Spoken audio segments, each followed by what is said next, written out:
Hello. ഇപ്പം നമ്മൾ ചില സ്ഥലത്തൊക്കെ പോകുമ്പോൾ നമുക്ക് അത്ര ലിപ്സ്റ്റിക് കിട്ടുന്നുള്ളൊരു ഫീല് തോന്നണ്ട എന്നുള്ളൊരു ഇതാണെങ്കിൽ പറ്റിയ സാധനമാണത്. ഞാൻ അപ്ലൈ ചെയ്ത് കാണിച്ചു തരാം കേട്ടോ.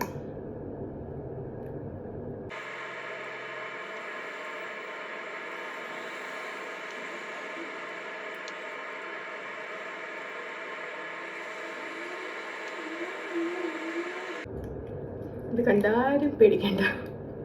ഇതൊരു 10 minutes കഴിഞ്ഞിട്ട് ഞാൻ വൈപ്പ് ചെയ്തിട്ട് കാണിച്ചു തരാം. അപ്പോൾ നമുക്ക് മനസ്സിലാവും എത്ര അടിപൊളിയാണ് ഈ സാധനം.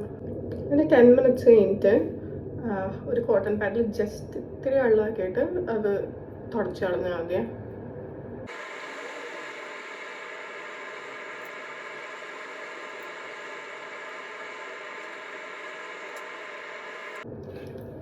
ഈ ഒരു ഷെയ്ഡ് കിട്ടും, കണ്ടത്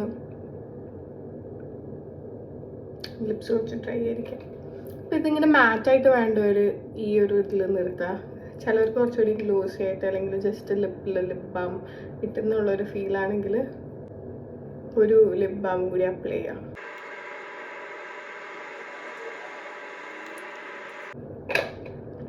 ഇങ്ങനെ ആയിരിക്കും, കണ്ടോ?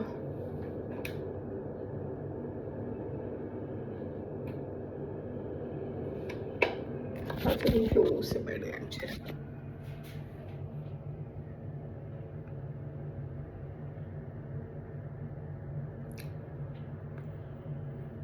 ഈ ഒരു കളർ പോവില്ല കേട്ടോ, എത്ര ഫുഡ് കഴിച്ചാലും ഇത് ചെയ്താലും ആ ഒരു സ്റ്റെയിൻ അങ്ങനെ തന്നെ ഇരിക്കും. അപ്പോൾ അത് ഇഷ്ടമുള്ളവർ എന്തായാലും മേടിച്ച് യൂസ് ചെയ്ത് നോക്കുക. അതായത് നമുക്ക് പിന്നെ റീഅപ്ലൈ ഉണ്ട്, അങ്ങനത്തെ ഒരു കാര്യമില്ല. അതായത് ലിപ് ബാം മാത്രം ക്യാരി ചെയ്യുക, വേണമെങ്കിൽ റീഅപ്ലൈ ചെയ്യുക. അങ്ങനെ നല്ല അടിപൊളി ഒരു ഷെയ്ഡാണ് കേട്ടോ. ഇപ്പോൾ ഈ ഒരു ഷെയ്ഡിനേലും ലൈറ്റ് ഷെയ്ഡ് വേണം അല്ലെങ്കിൽ കുറച്ചുകൂടി നാച്ചുറലായിട്ട് നിൽക്കണം എന്നുണ്ടെങ്കിൽ ഒരു 5 minutes കഴിയുമ്പോൾ വൈപ്പ് ഓഫ് ചെയ്താൽ ഇത്ര പോലും സ്റ്റെയിൻ വരില്ല. അപ്പോൾ കുറച്ചുകൂടി നാച്ചുറലായിട്ട് നിൽക്കും. അപ്പോൾ അങ്ങനെ വേണ്ടവർ അങ്ങനെ അപ്ലൈ ചെയ്ത് നോക്കുക. എന്തായാലും എല്ലാവരും ട്രൈ ചെയ്ത് നോക്കുക. അപ്പോൾ അടുത്ത വീഡിയോ കാണാം. ബൈ.